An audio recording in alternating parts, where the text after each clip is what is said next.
खुलुमबाय। इंराजि गोदान बोसोर 2022 मायथाइया सफैबाय। 2021 मायथाइया बारलांबाय।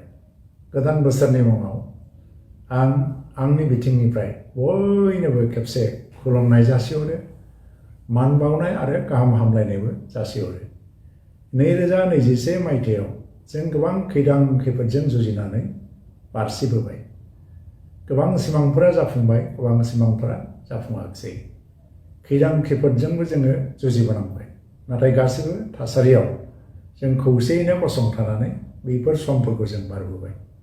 2021 मायथाइया बारलांनानै 22 मायथाइयावबो दा बेबायदि खैदां खैफोदफ्रा फैगोन, गोबां रोखोमनि थासारि फैगोन, जोंनि मोखाङाव गोबां चेलेन्जफोर फैगोन।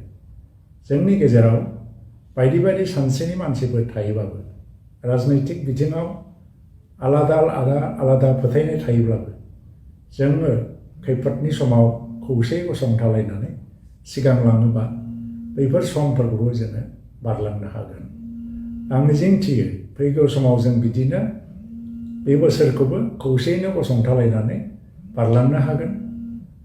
आइजो समाजाव गोख्रों आइजो समाज दानो हाथों, फरायसाफ्रा गाहाम सोलोंथाइ मोन्थों, आबादारिफ्रा आबादनि रांखान्थि जौगाहोनो हाथों, मोनफ्रोमबो न'खरनि दुखिया रांखान्थिया गैया जानानै गाहाम रांखान्थियाव जाहाथे बारस्लायबोनो हायो, गोग्गो समाज जाहाथे दानो हायो, जोंनि राव हारिमु आरो धोरोमखौ लाखिनानै जों जाहाथे सोद्रोम गोनां मोनसे हारि दालांनानै जोङो थांनानै थानो हायो, मुलुगाव गावखौ दिन्थिनो हायो।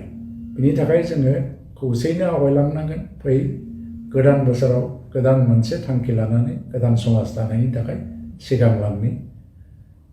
गोदान बोसोरनि बयनिबो खेबसेबाव खुलुमबावबाय आङो। Happy new year. 2022 मायथाइया बयनिबो थाखाय गोजोनथाव जाथों।